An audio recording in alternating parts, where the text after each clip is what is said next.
여러분, 성탄절이 무슨 날이에요? 성탄절이 무슨 날이냐고요?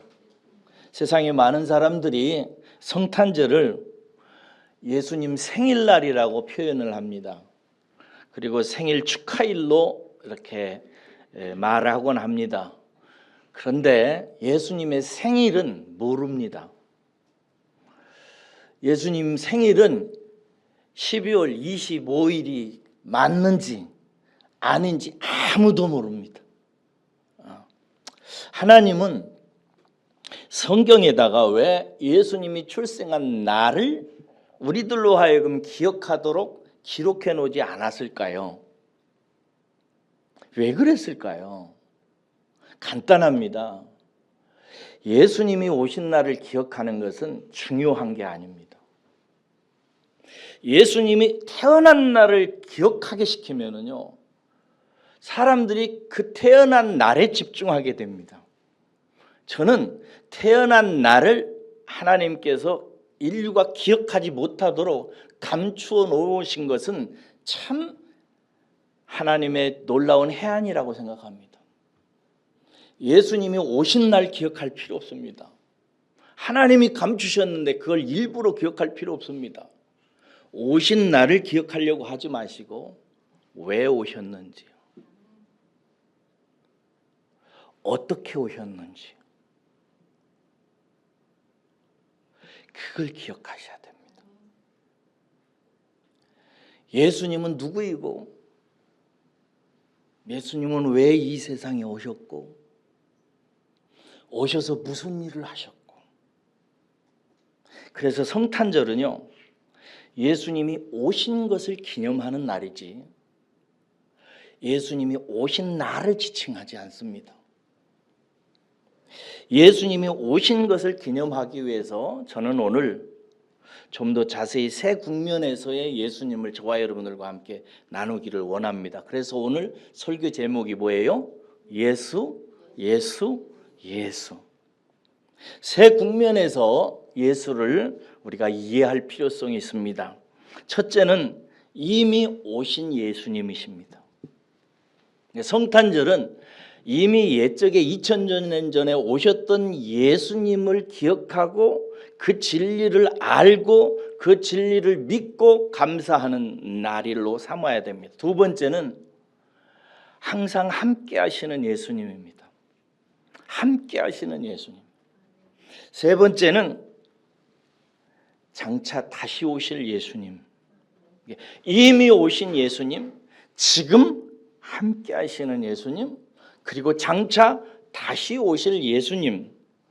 이 세 국면에서 오늘 저와 여러분들이 예수님이 왜 이 세상에 오셨는가, 그리고 오신 예수님은 지금 무엇을 하고 계신가, 그리고 예수님은 장차 오시는데 왜 장차 오시는 계시가 우리에게 주어졌는가, 이런 것을 생각해 보기를 바랍니다. 첫째, 예수님은 오신 예수님이셔야 됩니다. 예수님은 2000년 전에 우리에게 오셨습니다. 이 오신 예수님은 첫째 누구인가? 그리고 예수님은 이 세상에 오셨는데 어떻게 오셨는가? 그리고 세 번째, 왜 오셨는가 하는 것입니다. 여러분, 빌립보서 2장 16절 한번 찾아가 보겠습니다. 예수님은 누구시고 어떻게 오셨고 왜 오셨는지를 빌립보서 2장 16절은 기록해 주고 있습니다. 빌립보서 2장 16절을 함께 읽겠습니다. 시작. 그는 근본 하나님의 본체시나 하나님과 동등됨을 취할 것으로 여기지 아니하시고 오히려 자기를 비워 종의 형체를 가지사 하나님과 같이 되셨고 사람의 모양으로 나타나사 자기를 낮추시고 죽기까지 복종하셨으니 곧 십자가에 죽으심이라. 성경 구절이 제가 잘못됐나 봐요. 그렇죠? 다시 읽어드리겠습니다. 보십시다. 본문만 기억하십시오. 그는 근본 하나님의 본체시나 하나님과 동등됨을 취할 것으로 여기지 아니하시고 오히려 자기를 비워 종의 형체를 가지사 사람들과 같이 되셨고 사람의 모양으로 나타나사 자기를 낮추시고 죽기까지 복종하셨으니 곧 십자가에 죽으심이라 라고 말씀하고 있습니다. 여기에서 우리는 예수님이 누구신지를 발견할 수 있고요. 예수님이 어떻게 세상에 오셨고 그 오신 예수님은 왜 오셨는지를 발견할 수 있습니다. 첫째로 오신 예수님은 근본이 누구시라고요? 하나님 본체이십니다. 하나님 바로 그분이라는 것입니다. 이 세상에 오신 예수님은 하나님이십니다. 믿으시기를 축복합니다. 이 세상에 오신 예수님은 누구라고요? 하나님이십니다. 단순히 사람이 아닙니다. 천지 우주 만물을 지으시고 역사를 주관하시는 이 우주의 주인님이시고 창조주이신 그 하나님, 그 본체이십니다. 그런데 어떻게 그분이 오셨어요? 그 하나님이 하나님으로만 계시지를 마다하시고 사람의 모양을 입어서 오신 것입니다. 사람의 형태로 오신 거예요. 동물의 형태로 온 것도 아니고 천사식으로 온 것도 아니고 죄인의 모양으로 하나님께 저주를 받아서 영원히 멸망할 수밖에 없는 인간의 몸을 입으시고 사람으로 오신 것입니다. 그러면은 그 사람으로 오신 하나님은 이 세상에 사람으로 왜 오셨는가? 말씀에 말씀하기를 자기를 낮추시고 죽기까지 복종하시려고 오셨는데 자기를 낮추셔서 복종하는 것은 무엇을 의미하냐? 십자가의 죽으심입니다. 천지 우주 만물을 지으신 만유의 대주제 되시는 하나님께서 죄인인 사람의 모양을 입고 이 세상에 오셔서 십자가에 달려 죽으시기 위해서 오신 것입니다. 이것이 과거에 2000년 전에 오신 예수님에 대한 기록입니다. 그렇습니다. 하나님이 죄인의 모양으로 오셔서 그 죄인을 위해서 죽으신 것입니다. 왜요? 죽으심의 목적에 대해서 요한복음 3장 16절은 이렇게 얘기합니다. 하나님이 세상을 이처럼 사랑하사 독생자를 주셨으니 이는 저를 믿는 자마다 멸망치 않고 뭘 얻게 하시려고? 영생을 얻게 하려 하심이라. 멸망할 인생이 영원한 영생을 갖게 하기 위해서 예수님께서 하나님이신 그분이 사람의 몸을 입고 오셔서 십자가에 달려 죽으신 것입니다. 이것이 목적이에요. 그리고 요한일서 4장 9절에 보면 하나님의 사랑이 우리에게 이렇게 나타난 바 되었으니 하나님이 자기의 독생자를 세상에 보내심은 그로 말미암아 우리를 살리려 하심이라. 우리를 살리시려고 오셨다고요. 왜 우리를 하나님은 살리시려고 했는가? 로마서 5장 8절에 이렇게 되어 있습니다. 우리가 아직 죄인 되었을 때 그리스도께서 우리를 위하여 죽으심으로 하나님께서 우리에 대한 자기의 사랑을 확증하셨느니라. 이렇게 되어 있어요. 왜 예수님께서 하나님이시고 하나님의 독생하신 아들이신 예수님께서 사람이 되셔서 십자가에 달려 죽기까지 하셔서 우리를 살려서 영생을 얻게 하시려고 하셨는가? 그것은 하나님이 저와 여러분들을 사랑하셨기 때문이라는 것입니다. 그래서 예수님께서 이 세상에 오셔서 십자가에 달려 죽으신 것은 우리를 향한 하나님의 확증된 사랑을 보여주는 것입니다. 선명하게 드러난 하나님이 나를 사랑했다라고 하는 하나님의 놀라운 사랑을 확증시켜주는 것이 예수님이 이 세상에 오신 사건인 것입니다. 사랑하는 여러분, 오늘 성탄절을 맞이해서 저와 여러분들 마음속에 하나님의 우리를 향해서 확증된 사랑을 우리가 덧입었다고 하는 이 진리를 이 아침에 마음으로 받아들이시고 오신 예수님을 통해서 사랑하는 여러분, 하나님이 나를 사랑하셨다는 사실을 확증하시기를, 여러분들도 하나님처럼 확증하시기를 주의 이름으로 축원합니다. 우리는 하나님의 사랑의 역사로 말미암아 확증된 예수 그리스도의 죽음을 통해서 우리는 죄에 대해서 죽고 하나님께 대해서 영생에 대해서 다시 산 자가 되었으니 이것이 하나님의 사랑의 목적인 것입니다. 여러분들은 모두 다 하나님의 사랑을 입은 자들입니다. 가슴에 손을 대시기 바랍니다. 그리고 따라서 하십시다. 이 진리를 분명히 오늘 이 아침에 마음에 새깁시다. 나는 하나님의 사랑을 입은 자다. 나는 죽지 않고 영원히 살았다. 그렇습니다. 하나님께서 우리를 사랑하셔서 그 사랑을 확증한 예수 그리스도의 죽으심은 우리를 죄로부터 영원히 죽임을 당하게 하고 하나님께 대해서 영생에 대해서 영원히 산 자가 되게 하셨습니다. 할렐루야. 이것을 과거에 오신 예수님은 우리에게 알려주는 것입니다. 두 번째로 성탄절에 확정하고 기념해야 될 예수는 지금도 항상 우리와 함께 하신다고 하는 것입니다. 함께 하시는 예수님입니다. 마태복음 28장 20절에 보면 이런 말씀이 있습니다. 볼지어다 내가 세상 끝날까지 항상 너희와 함께 있으리라. 할렐루야. 예수님께서 부활하시고 하늘로 올라가시기 전에 성경에 이 진리를 기록하게 하셨습니다. 봐라, 세상이 끝날 때까지, 너희들 눈에 보이는 이 세상 나라가 완전히 사라지는 그때까지 영원히 내가 너희들과 함께 있을 것이다 라고 말씀하셨습니다. 할렐루야.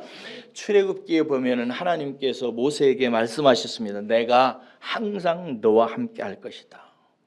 하나님의 사람에게 하나님께서 항상 함께 하시는 것이 하나님의 굉장한 축복이었습니다.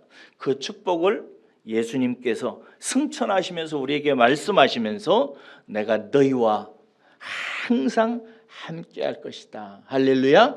그래서 예수님을, 현재의 예수님을 뭐라고 표현할 수 있냐면 임마누엘이라고 성경은 가르치고 있습니다.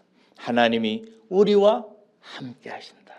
이 말은 원래 히브리적 표현에 의하면 하나님이 우리 안에 천막을 치고 사신다는 뜻입니다.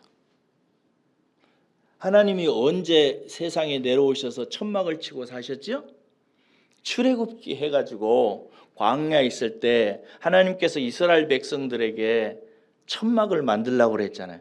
그 천막이 하나님이 계시기 때문에 거룩할 성자를 써서 성막이라고 이렇게 이름을 붙였지만, 하나님은 광야 시대에 사람이 만든, 그 사람이 사는 세상의 재료로 만들어진 허름하게 짝이 없는 성막, 텐트 속에, 홀리 텐트라고 그러죠. 텐트 속에 살아계셨습니다. 지금도 우리와 함께 하시는 예수님, 그 하나님은, 하나님이 예수님은 우리 안에 이 천막과 같은 허름하고 죄투성이고 이기심과 질투심과 온갖 욕망이 들끓 끓고 있는 우리 육체 안에 예수님께서 오셔서 항상 함께 계십니다. 저는 이 진리를 고백할 때마다 자연스럽게 하나님께 고백하는 게 있습니다. 예수님께 고백하는 게 있어요. 예수님, 얼마나 힘드세요. 제 꼬락서니를 보시면서 저와 함께 참고 인내하며 함께 지내는 것이 예수님 얼마나 힘드세요. 그러면서 마지막에 내 인생이 끝나기를 저는 고대하고 소망하곤 합니다. 예수님은 시간적으로 볼 때 항상 우리와 함께하지 않는 찰나도 없으신 분이십니다. 항상 계십니다. 공간적으로 볼 때도 예수님은 우리와 함께하지 않는 어느 틈도 가지고 계시지 않습니다. 제가 어렸을 때는 시골 초라한 교회 다니다가 청년기 때가 제가 도시로 가서 큰 교회에 들어가서 많은 찬양단과 성가대와 악기들이 연주되는 과정에서 예배 드리는 것을 보았습니다. 그때 그 어린 청년의 시절에 무슨 느낌이 드냐면, 이야, 이런 데는 정말 예수님이 계실만 하겠다 싶더라고요. 사랑하는 여러분, 우리 교회는 조그맣습니다. 저기 사랑의 교회나 온누리 교회나 그런데 가보세요. 겉에 보이는 예배당도 엄청나고 들어가면 각종 악기들과 막 이런 게 막 울려 퍼지고 성가대들이 코러스로 막 아름다운 하모니를 넣으며 찬송하며 합니다. 제가 처음에 그런 교회를 갔을 때 이야 정말 이것은 하나님의 영광이 있구나 이런 생각이 들었어요. 그런데 어느 날 하나님께서 제게 개척을 해서 두세 사람 앉혀놓고 목회를 하는데 하나님 과연 여기에 하나님이 나와 함께 계십니까? 두세 사람이 예배드리는 이 금요일 밤에 여기에 하나님께서 계시겠습니까? 라고 할 때 예수님께서 금방 떠올리셔서 제 마음속에 평생 기억하게 하신 성경 말씀이 있습니다. 따라서 하겠습니다. 두세 사람이 모인 그곳에 항상 나도 함께 있을 것이다. 두세 사람이 모여서 내 이름으로 모인 그곳에는 항상 내가 함께 있을 것이다. 할렐루야. 하나님은 오히려 낮고 천한 곳에 당신의 은혜의 푯대를 세우시고 가난하고 소외되고 억눌리고 가진 것 없고 슬프고 괴롭게 살아가는 사람들에게 먼저 예수 그리스도의 함께 하심을 증거하게 하셨습니다. 하나님께서 당신의 아들 예수 그리스도를 세상에 보내셨을 때 제일 먼저 누구에게 전했습니까? 이스라엘 왕궁에 이스라엘의 성전에게는 있는 제사장이나 서기관들에게 전했습니까? 아닙니다. 베들레헴이라고 하는 하나님의 거룩한 장소 밖에서 베들레헴 성 밖에서 추운 밤에 자기 양도 아니고 남의 양떼를 치다가 지쳐서 누워있는 베들레헴 들녘에서 자기 집에서 자는 것도 아니고 들녘에서 밤새 남의 양을 치면서 피곤하게 쓰러져 있는 베들레헴 들녘에 목자들에게 천사들을 보내서 먼저 그들에게 예수 그리스도의 함께 하시는 임마누엘 예수님을 계시하셨습니다. 할렐루야. 하나님은 낮고 천하고 연약하고 죄 많은 곳에 당신의 사랑의 눈길을 두시고 돌보시는 하나님이십니다. 이 예수님이 지금도 우리와 함께 계십니다.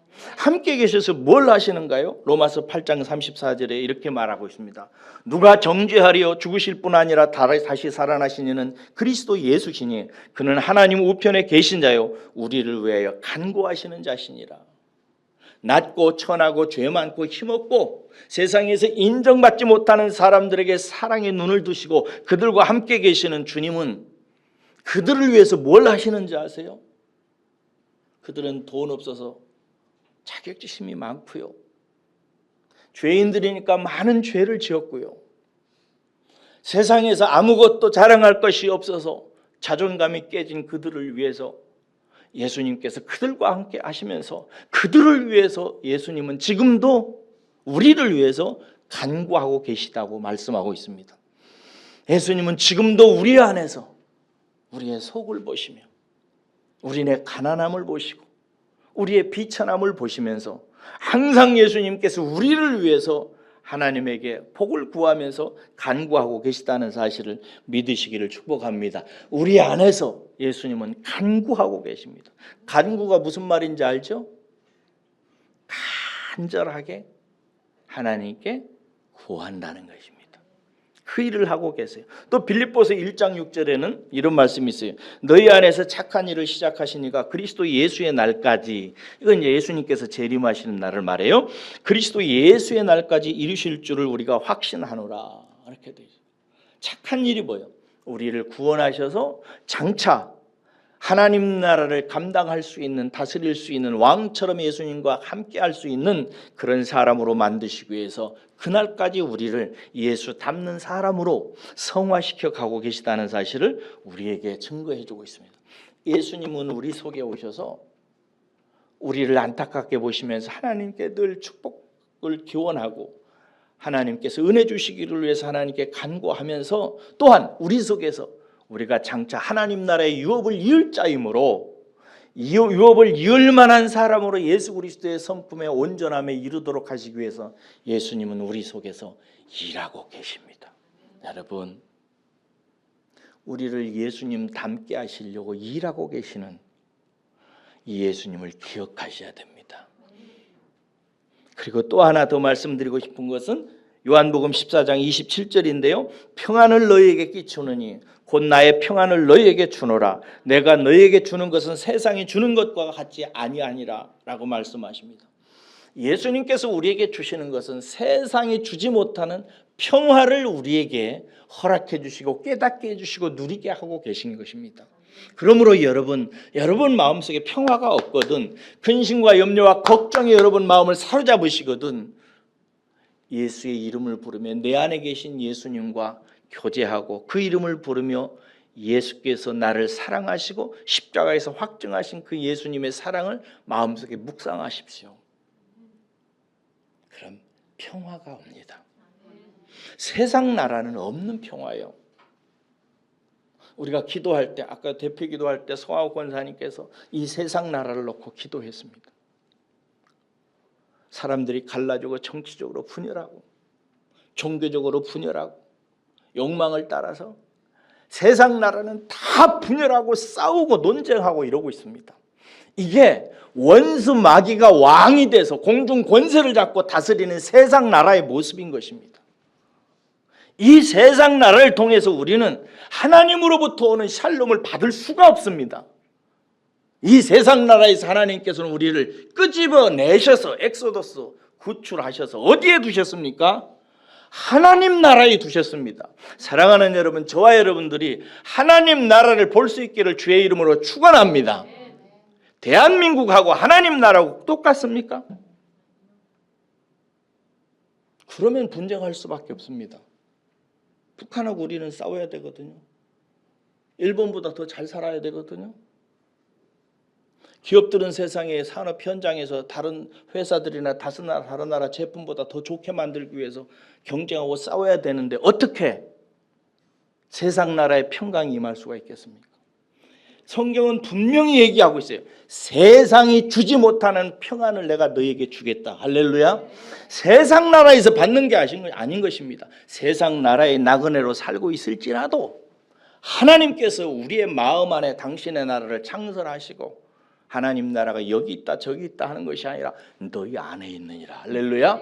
세상 나라에서 영적으로 구출하셔서 예수 그리스도의 이름을 통해서 만들어내신 하나님의 나라에 우리를 두시고 그 하나님 나라 안에서 예수 그리스도의 이름으로 성령의 통치로 말미암아 우리가 받게 되고 누리게 되고 알게 되는 평안이 있습니다. 이걸 눈치채셔야 됩니다.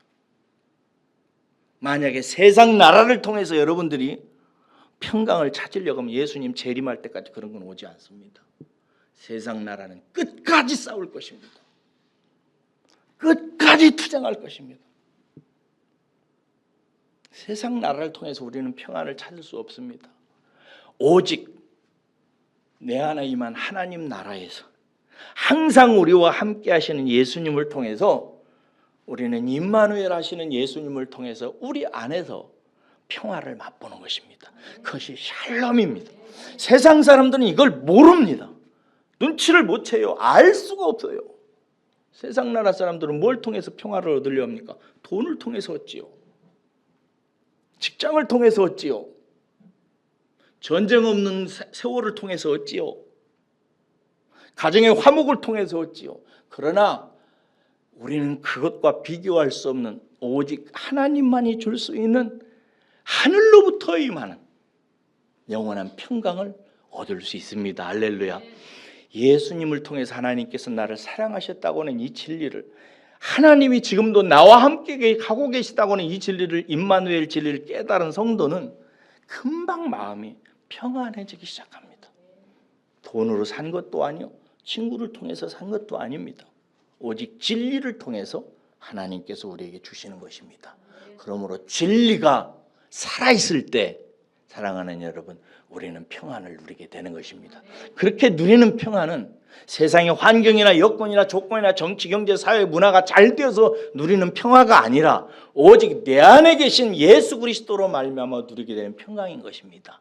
그 평강을 누리는 비밀을 더 깨달아 가시고 풍성히 누리시기를 주의 이름으로 축원합니다. 세 번째로 성탄절을 통해서 확인하고 누려야 될 예수님은 다시 오실 예수님이십니다.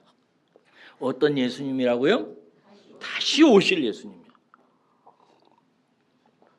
예수님이 승천하시면서 약속하신 게 있어요. 사도행전 1장 11절에 이런 말씀이 있습니다. 갈릴리 사람들아, 어찌하여 서서 하늘을 쳐다보느냐? 너희 가운데 하늘로 올리우신 이 예수는 하늘로 가심을 본 그대로 오시리라 그랬어요. 예루살렘 사람들이요, 예수님이 승천하니까 여러분 사람이 위로 올라가는데 얼마나 놀랬겠어요. 올라가니까 막 발을 탐복하면서 쳐다보는데 이때 천사의 음성이 하늘로부터 들립니다. 예루살렘 사람들아, 하늘로 올려가는 예수 그리스도를 볼 필요가 없다.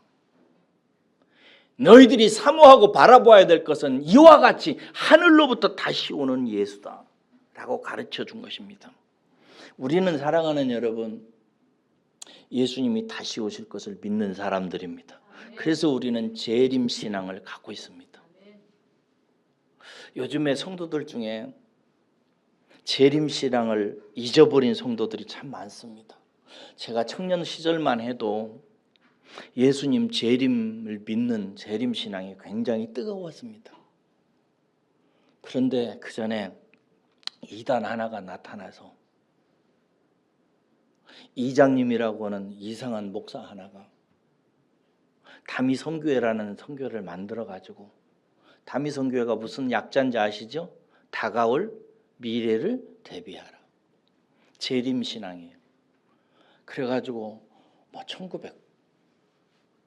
1999년 8월 27일 예수님이 막 오신다고 그래가지고 그 광신도들이 모여가지고 막 광란의 잔치를 벌릴 때 KBS, MBC, SBS 막 중계하면서 기독교인 일군들이 오늘 세상이 멸망한다고 모여가지고 저러고 있다고 중계하는 과정 속에서 예수님이 다시 오신다고는 재림신앙이 이단들에 의해서 모욕을 당합니다. 그 뒤로부터 교회에서는 예수님이 다시 온다고 하는 재림에 대한 교훈을 말하는 것을 꺼려하기 시작했습니다. 그게 원수 마귀가 그렇게 만든 거예요. 그래가지고 재림신앙이 급격하게 식어지기 시작합니다. 그런데 여러분, 예수님은 올리오신 그대로 다시 오십니다. 할렐루야. 구름을 타고 다시 오신다고 약속하셨습니다. 우리가 믿는 예수님은 다시 오실 예수님이십니다. 이미 오신 예수님이 우리에게 믿음으로 자리 잡고 있고, 지금 현재 우리와 함께 영적으로 함께 하신다는 것도 성령 안에서 가능하기 때문에 우리와 함께 하신다는 거 믿고, 역사적으로 장차 예수님께 다시 구름을 타고 오실 것을 또한 우리는 믿습니다. 제가 제일 존경하는 목사님이 누구라고 그랬죠?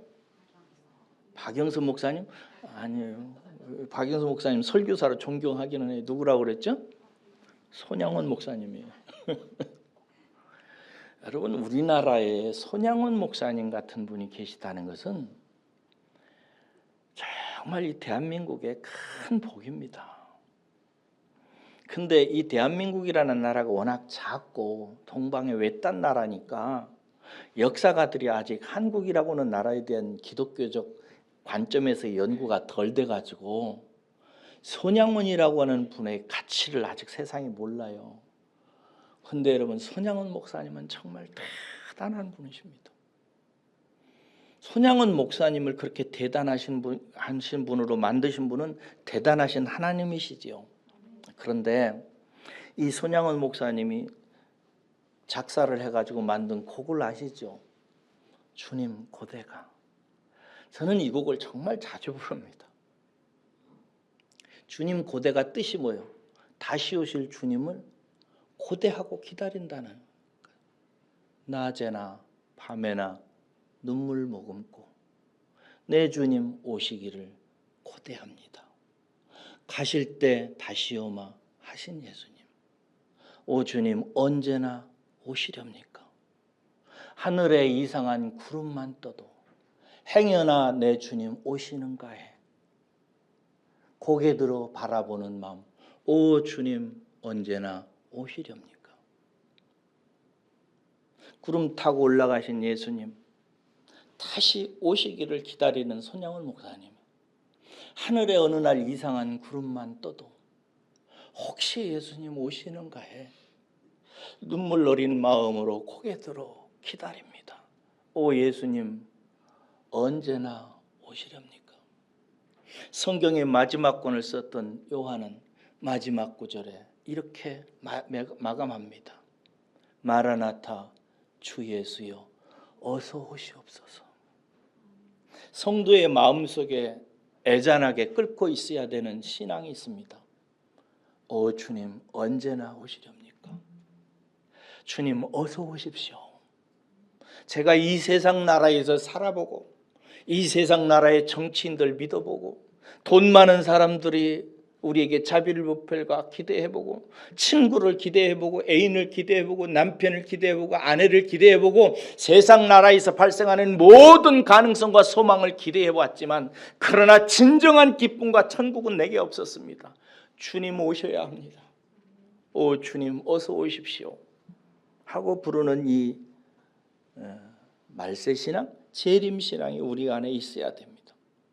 왜 기다려야 되는가? 빌립보서 3장 20절에서 21절 보면 이렇습니다. 그러나 우리의 시민권은 하늘에 있는지라. 여러분 이 말이 중요합니다. 우리의 시민권은 어디라고요? 하늘나라에 있습니다. 다시 말하겠습니다. 여러분들은 육체적으로는 대한민국의 시민이요 국민입니다. 그거 맞습니다. 그러나 여러분 우리가 이렇게 모였을 때는 대한민국 시민이라고 저는 말하지 말았으면 좋겠습니다. 우리는 하나님 나라의 신민입니다. 믿습니까? 이게 있어야 돼. 이게 이 의식이 마음 깊은 곳에 확실하게 자리 잡고 있어야 돼요. 나는 대한민국 시민이야. 우리나라는 대한민국이야. No! 우리는 대한민국 백성이 아니에요. 우리는 나그네요. 분명히 성경이 가르치고 있어요. 우리는 나그네요. 나그네인데 미국에 태어나지 않고 베트남에 태어나지 않고 한국에 하나님께서 태어나게 하셔서 한국에서 잠시 인생 살다가 오라고 한국에서 태어나게 하셨어요. 공간적으로. 그래서 육체적으로 세상 나라에서 한국의 신민으로 국민으로 살고 있지요. 그러나 우리가 이렇게 모였을 때는 하나님 앞에 기도드리고 우리가 함께 성경 묵상할 때는 우리가 하나님 나라의 시민이죠. 할렐루야. 당신의 나라의 백성이죠. 우리의 왕은 그렇지 왕은 예수님이지. 이 의식을 가지고 있어야죠. 우리의 시민권은 하늘에 있는지라 거기로부터 구원하는 자 곧 예수 그리스도를 기다리노니 그는 만물을 자기에게 복종하실 수 있는 자의 역사로 우리의 낮은 몸을 자기의 영광의 몸의 형체로 같이 변하게 하시리라. 예수님께서 오셔서 무슨 일이 발생하는가? 우리의 몸을 자기의 몸처럼 변화시킨다.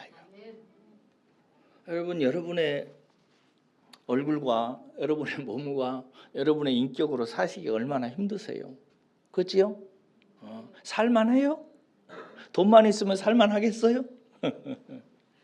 사랑하는 여러분, 예수님께서 오셔야 우리는 예수님의 인격적인 모양과 예수님의 몸처럼 완전히 변합니다. 할렐루야. 그래서 예수님이 오셔야 돼요. 오시면 주의 영광스러운 모습을 우리도 예수님처럼 순식간에 변화된다고 성경은 가르치고 있습니다. 고린도전서 15장 51절에 보면 이렇게 되어 있습니다. 보라, 내가 너에게 비밀을 말하노니. 이건 비밀이에요. 그러니까 아무나 다 진실로 받아들이는 거 아니에요. 오직 비밀을 받을 만한 자가 받는 것입니다. 내가 너희에게 비밀을 말하노니 우리가 다 잠잘 것이 아니요 마지막 나팔에 순식간에 호련히 다 변화되리니. 할렐루야. 나팔 소리가 나매 죽은 자들이 썩지 아니할 것으로 다시 살아나고 우리도 변화되리라. 할렐루야. 예수님은 다시 오셔서 우리를 온전하고 완전한 몸으로 하나님 나라의 유업을 잊기에 충분한 인격적인 모습으로 우리를 변화시킬 것입니다. 할렐루야. 그리고 나서 무슨 일이 발생하는가? 주님과 함께 영원토록 왕노릇하며 삽니다. 저는 진짜 이 날을 기다리는 사람입니다.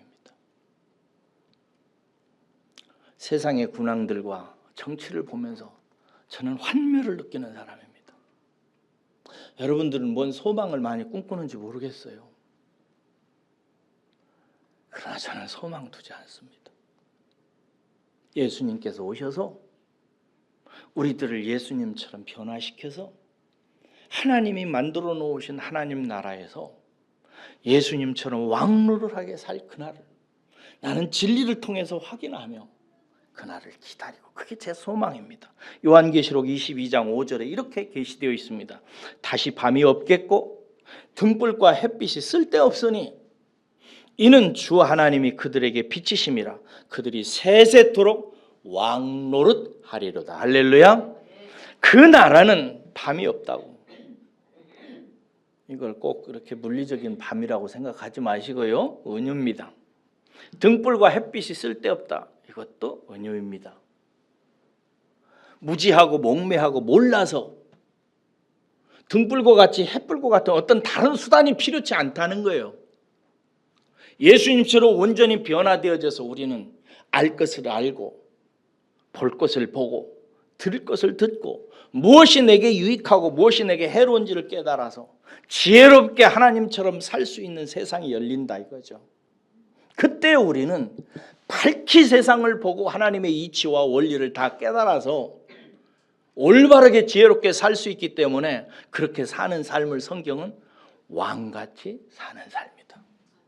하나님이 왕이신데 하나님처럼 사는 세상이 온다라고 말씀하고 있습니다. 사랑하는 여러분, 이렇게 성탄절을 지킨다는 것은, 성탄절을 기억한다는 것은 예수님의 생일잔치를 하는 날로 하나님께서 우리에게 기억시킨 것이 아니라 예수라고 하는 그 우리의 메시아에 대해서 우리가 기억하고 깨달아야 되고 믿어야 되고 누려야 될 예수님을 계시하기 위해서 제정하신 것입니다. 오늘은 제가 이 성탄절을 맞이해서 오신 예수님, 오셔서 우리 죄를 대신해서 십자가에 달려 죽으셔서 우리를 죄에 대해서 죽이시고 하나님의 영원한 생명으로 우리를 거듭나게 하신 예수님, 이 예수님을 여러분들에게 말씀드리고, 두 번째는 지금도 우리와 함께 하고 계신 예수님, 임마누엘 하고 계시는 예수님, 우리 속에 오셔서 우리와 함께 비천하게 사시면서 우리를 위해서 간구하시고 우리를 예수님 닮은 사람으로 인격적으로 변화시켜 가고 가신 예수님, 이 어렵고 힘든 세상 속에 살면서 하늘로부터 임하는 오직 아버지 하나님께서 주시는 하나님 나라의 평강을 누리도록 인도하시는 예수님을 임마누엘, 현재 우리와 함께 계시는 예수님으로 말씀드리고, 마지막에 이 예수님과 함께 동행하는 사람이 바라봐야 될 예수님, 기다려야 될 예수님, 다시 오실 예수님이신 것입니다. 그분이 오셔야 우리는 완성되고, 그분이 오셔야 우리는 지혜롭게 되고, 우리가 지혜롭게 될 때 왕같이 빛도 필요 없고 전등도 필요 없고 어떤 횃불도 필요 없는 명확한 지혜와 명철로서 하나님이 주신 나라를 다스릴 수 있는 왕같은 삶을 살 수 있는 그날이 오기 때문에 우리는 그 예수님을 기다리는 것입니다. 이렇게 오신 예수님, 오셔서 우리와 함께 하시는 예수님, 그리고 장차 오실 예수님에 대한 계시를 기록하며 예수님을 보내면서 오늘 우리가 읽은 본문 말씀, 마지막 말씀에는 이렇게 마무리하고 있습니다. 지극히 높은 곳에서는 하나님께 뭐예요? 영광이요. 지극히 높으신 하나님께서 이 예수 그리스도를 보내시고 이 예수 그리스도를 깨달아가는 인생들을 하나님께서 미리 내다보시면서 영광을 받으시는 거예요. 예수를 통해서 하나님의 하나님다우심이 온전히 나타나게 되었기 때문에 하나님께서 영광을 받으시는 거예요. 그리고 땅에서는 뭐라고요? 평화라고. 그런데 여기서 기억해야 될 것이 있어요. 땅에는 평화가 아니에요. 땅에는 그런 평화 없습니다. 세상 나라에서는 예수님을 통해서 주시는 하나님의 나라의 평화가 없어요. 착각하지 마세요. 어디에 있느냐? 기뻐하심을 입은 사람들 중에 있느니라 이렇게 돼 있어요. 누구에게 그 평화가 있다고요? 우리에게. 하나님께서 기뻐하시는 사람들, 구원한 사람들, 그들 중에 평화가 있다 이거예요. 그러니까 이 평화를 사랑하는 여러분 꼭 누리시기를 주의 이름으로 축원합니다. 이 평화는 예수님을 통해서 옵니다. 우리가 예수님을 생각할 때 와요. 예수님을 영접할 때 옵니다. 예수님을 찬송할 때 와요. 예수님께 기도할 때 찬송합니다. 이 기도할 때 우리에게 임합니다. 예수님을 의지할 때 와요. 예수님을 구주로 붙잡을 때 옵니다. 예수 떠난 평화는 없습니다. 우리가 하나님께 주시는 평강을 누리는 방법은 오직 예수를 통해서 오는 것입니다. 그러니까 여러분 예수의 이름을 부르세요. 할렐루야.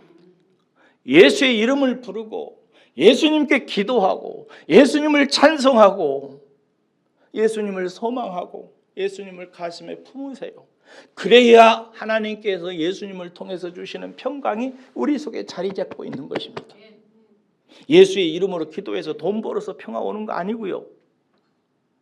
예수님께 기도해서 응답 빠져가지고 내 자식이 잘 되고 가정이 풀려서 오는 평강이 아니고요. 오직 only Jesus, 오직 예수를 붙들고 예수와 교제하고 예수를 노래하고 예수를 믿고 예수를 의지하고 예수께 찬송할 때 우리의 마음속에 임하는 것이 하나님의 평강 샬롬입니다. 이것은 세상에 없습니다. 세상 사람들이 이거 아무리 설명해도 세상 사람은 이해도 못하고 찬송도 안 하고 누릴 수 없습니다. 오직 여러분들께만 하나님께서 약속하신 놀라운 선물입니다. 아무쪼록 이 성탄절에 저와 여러분들 마음속에 예수